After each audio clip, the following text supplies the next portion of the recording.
We're here at Whitehaven Plantation in Bishopville, South Carolina for our Western Dressage Clinic put on by Trisha Dingle.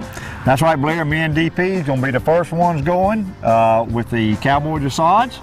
And DP has been really excited. He's been telling me all week he knew where his girlfriend was, Fancy. So I told him, I said, hey, you don't horse around and mess up, we'll ease by her stall on the way out. We'll also be talking with Marsha Hewitt, the equine specialist for the South Carolina Department of Agriculture. So stay tuned, we'll be right back with more horse tales.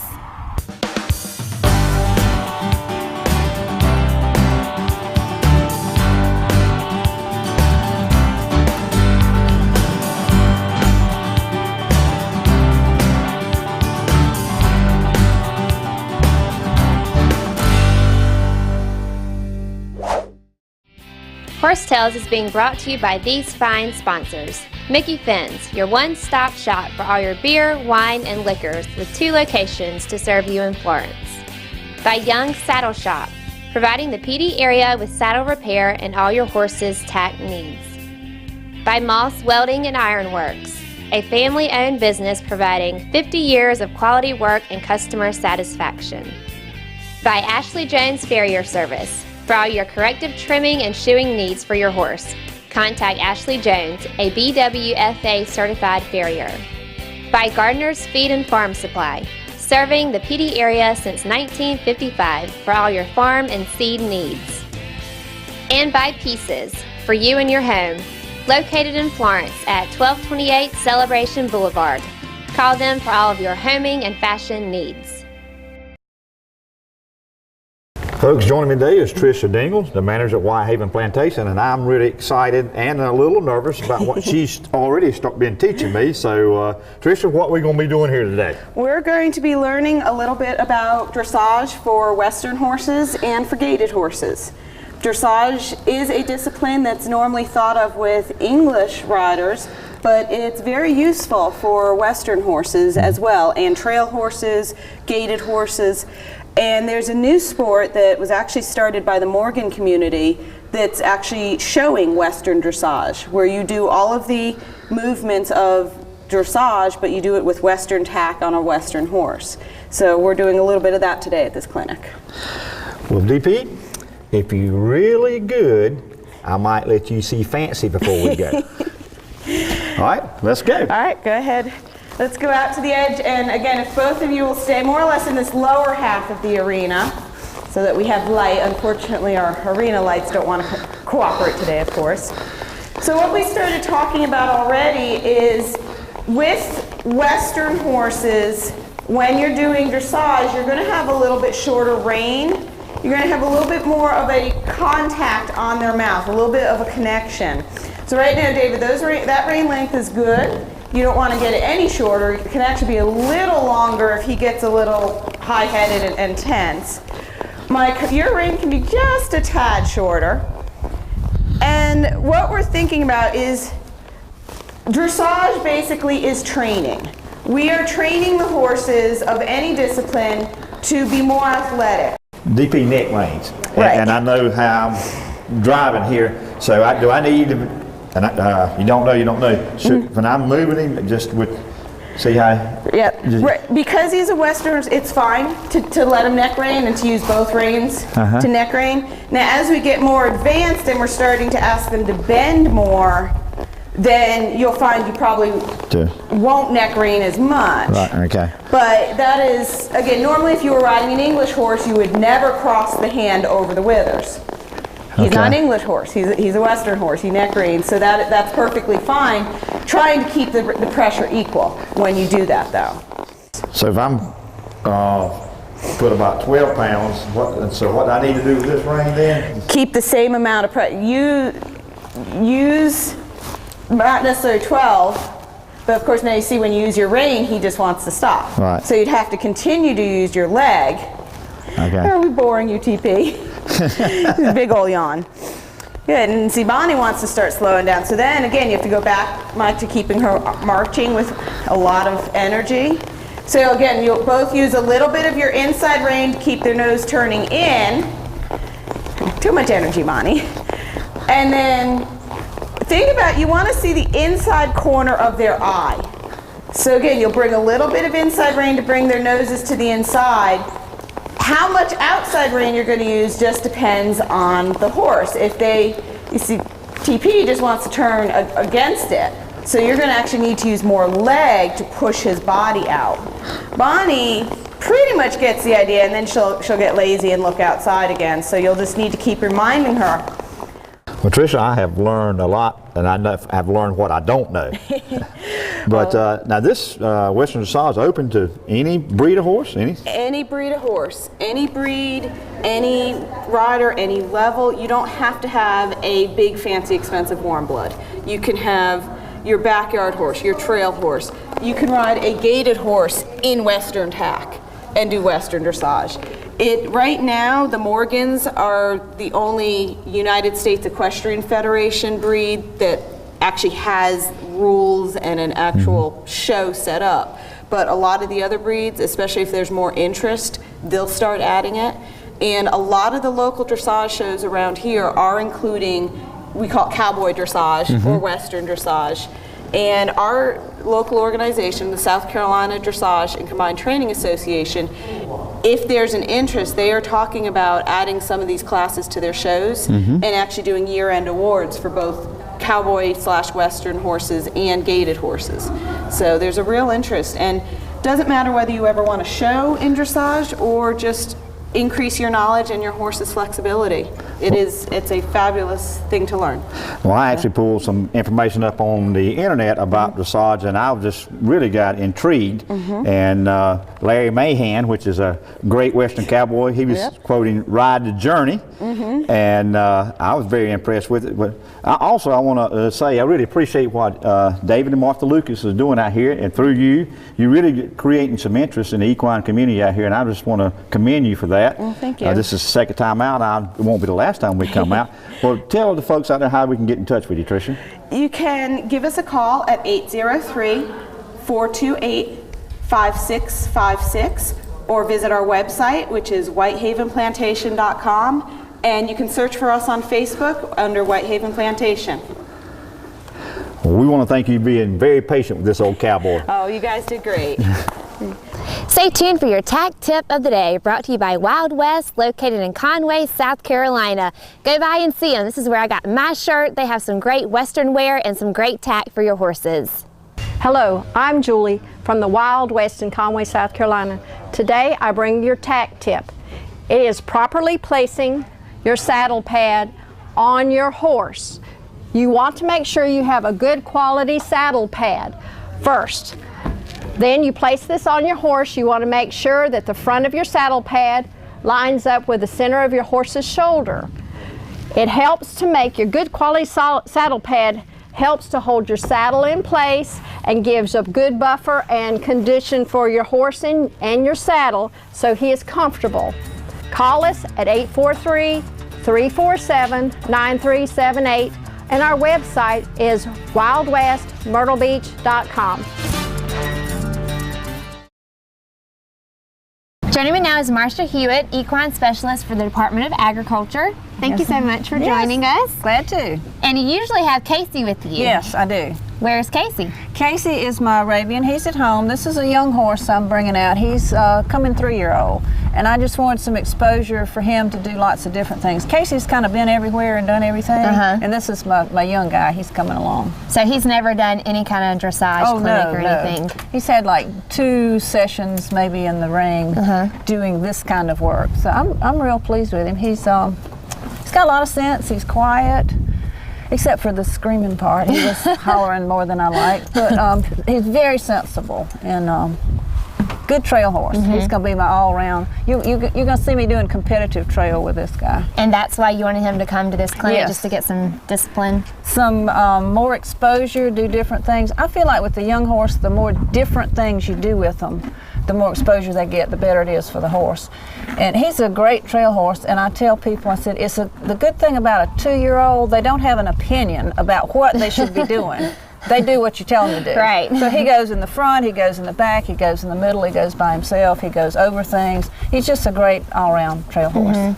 And my dad, he participated in the clinic earlier today, Yes. but I didn't. So from a woman's point of view, what do you think about dressage? Oh, I love dressage. I've been doing it for 30 years. I started in college. I had a wonderful thoroughbred that was just phenomenal dressage. See, there's the mouth again. I lost him, and I'm sort of not your typical rider. I've ridden hunters, I've shown Arabian English pleasure, shown padded walking horses, done some endurance, done some dressage, some 3-day eventing, done a lot of trail riding. So I like to do everything with horses. Most people concentrate on just, you know, one discipline or one thing. Right. So the more different things I can do, the better. That's what I like you've to do. done it all. If people want to get in touch with you, how do they do that? I'm at the South Carolina. I think he likes the camera. He's a camera hog, yeah. South Carolina Department of Agriculture in Columbia at mhewitt.scda.sc.gov. And happy to go anywhere in the state. I'm working with the Thoroughbred Association, the Walking Horse Association, the endurance people, the beach ride, anybody and everybody I can think of with horses to promote the industry. We've got a great state, a great industry, and we just want to all get out there and enjoy our horses. Well, thank you so much. You're welcome. Welcome. Folks, we're here with this gorgeous thoroughbred, and that brings us to the vet tip of the day. Hey there, my name's Adam Eichelberger, and I'm a veterinarian with the South Carolina State Veterinarian's Office in Clemson University. Today we're here with Tebow. As you can see, Tebow's been a little bit sedate because we're going to talk about dentistry. We're going to talk about floating your horse. So floating is the actual process of going in and smoothing down the sharp edges in your horse's mouth. Something that you don't think about or something that you don't know about in the horse's mouth is actually the horse's teeth continuously grow over time. Unlike us, which we have a permanent tooth and that's the only teeth we have, and if we get something grinded down, it's not going to keep on growing, unlike a horse's tooth. One of the things also you don't think about with a horse's mouth is that its lower jaw is closer together than its upper jaw, and they kind of chew in a circular motion. So therefore the upper teeth are a little bit wider apart, so they get sharp edges on the outside, and the lower teeth are closer together, so they get some sharp edges on the inside. So routine dental care is important to remember for your horse. Just like getting your horse's hooves trimmed, you see those, so it's commonly done. A lot of people neglect the mouth because they forget the mouth.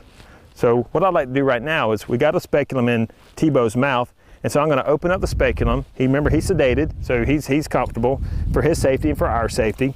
So I'm just going to open this up a little bit, one click at a time, and then we'll take a peek inside and see if we see some sharp edges and see if we need to recommend for Tebow to have a dental. So lifting it up nice and high, and you kind of look in there, and right up here there's a nice little hook up here in the front, something that probably should be floated by a dentist or by an equine veterinarian. And then over here in the edges, there's some sharp edges back over here. You see he's got just a little bit of irritation on the side of the cheek. So definitely would recommend for Tebow probably to have a dental here in the near future. We're going to go ahead and put Tebow back down. I'm going to close the speculum so he doesn't, no unnecessary stress under the mouth. But his mouth can be open for, you know, the time to do a dental. It's not going to hurt him at all. And also, since he's sedate, he won't be stressed. But again, back to the dental. One of the good things, one of the important things that horse owners need to do is have the horse's mouth evaluated on a yearly basis, either by an equine dentist or by equine veterinarian, and have someone properly treat the teeth. So again, my name's Adam Eichelberger, and if you have any questions, you can contact me at the State Veterinarian's Office.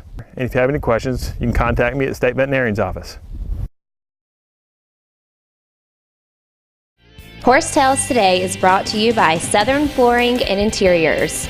Call them for all of your flooring and decorating needs. And by TMC Construction for your new home or all of your remodeling needs. Call TMC Construction. And by Yogi Bear Fried Chicken, the best fried chicken in the South. And by Chick-A-Ray Poultry, located in Hartsville, South Carolina. And by the South Carolina Horsemen's Council. And by Equestrian Images, making memories together. Join now is Mike Stein with Equine Dynamics. Me and Mike just finished up Cowboy Dressage. These old cowboys, we did a pretty good job, didn't we, Mike? We did all right. We didn't fall off. I was kind of proud of us. But anyway, these old dogs learn a new trick. Well, Mike, we were talking earlier. Tell me a little bit how dressage affects a horse, you've been a master farrier and everything. It's the same with dressage as pretty much any other event. The basics are basics. With the dressage horse, we're going to be a little more particular about movement. We want things a little more fine-tuned. One of the tricks I learned to look at the passenger joint and how much collapse we have in the passenger joint. When I'm shoeing a horse, if I've got a lot of collapse, really compressing here, I may want to put a base of support further back. Because if this collapses, you'll actually hyperextend the knee, and that's not going to help your horse, and it's not going to allow his shoulders to move. On the back end, the same deal. If we got a lot of collapse and we can't keep that leg up, it's going to stop the movement of the hock, and the tendon pressure over the hock will actually drive the hock straight, which drives the stifle straight, which pushes the pelvis up, which he's not able to really power and get under. So we've got to hold it up if there's not enough support there. And also looking at the wobble, are we landing stable, coming through clean, or we get the side-to-side wobble? And if we're on a hind leg, if I'm compressing out real hard or twisting with the shoe, I'm going to start looking at the trim. Is the trim really balanced? And do we have enough support out to the outside? Because there are horses, when they're reaching under their body towards the center line, they'll want to compress out. And I've got to keep the solid under the bone column so they can lift, as opposed to losing power here. Because every time we do this, we're losing energy. And we've got to have that forward energy and lift so your horse can do the dressage maneuvers. Well, that's, I even understood that, Mike. Well, how can the folks out there get in touch with you? I'm Mike Stein of Equine Dynamics. It's www.equinedynamics.com or 704-821-4799. Joining me now is David Lucas, owner of Whitehaven Plantation, and I hear you have a horsetail for me. Yeah, I got a good one for you. This is Desert Sword, and the reason we named him Desert Sword, he was born in 1991, and of course that was the year of the first Iraqi War, and we had him, we named him after the Operation Desert Sword. Okay. And actually we named him pretty good because this horse was born and bred right here on Whitehaven. He was a halter champion at 3 years old. He won the first flat track Arabian race in the state of South Carolina down in King Street. He also won multiple races as an endurance horse. So he's multi-talented. But his real claim to fame is a cousin of mine. His wife, Jennifer Van Houten, and a girlfriend for some reason, she decided to ride Sword that day, and they went on they were getting ready for an endurance ride. And so they went about 8 miles away from here for a place called McGugan's Pond. Well, Mr. McGugan was gone fighting forest fires out west, and 3 of his dogs got loose. There was a Rottweiler, a Pit Bull, and a Hound Dog. And they started attacking these girls. It was a narrow trail, single lane. The horses were going through the woods. These dogs would track them and jump out and try to pull the girls off the horse. One of the girls actually had teeth marks on her boots. Wow. Yeah. So eventually that Pit Bull attacked Sword on the rear. He jumped up and put a gash about that long and about that wide in his haunch. Poor thing. And of course he ducked and started trying to kick out of the back, and another horse went for his throat. And what he did is he corkscrewed, trying to get away from these dogs, and Jennifer fell.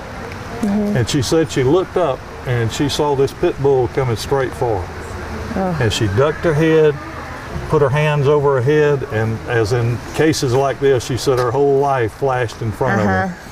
And all of a sudden she just knew she was going to have some serious problems, but she felt something jump over her. And she peeked up, and Sword had jumped over her, positioned himself between her and the dog. Oh my gosh. And he turned his rear end and he fired one shot and missed, but the second shot caught that Pit Bull under the jaw and he rolled out, and that was the end of the attack. Now, what's unusual about that, well, actually not unusual, but I've read lots of stories in the Arab world about a wounded warrior gets thrown from his horse and the horse stands there and defends him, and you always take that stuff with a grain of salt. Right. You know, maybe that's true, maybe it's not. But what we learned here is it's got some validity. He stayed. Most horses, you're a rider, you get thrown, those horses are gone. Yeah. This horse stayed right there, fought that dog off, and then the most amazing thing was he stood right there She couldn't get on the horse. It took her 4 times. She was so nervous and upset to get back on him. But he stood right there, and she got on him and was able to ride him back home. Wow. So that's the reason we feed him a lot of mints. He's a special horse.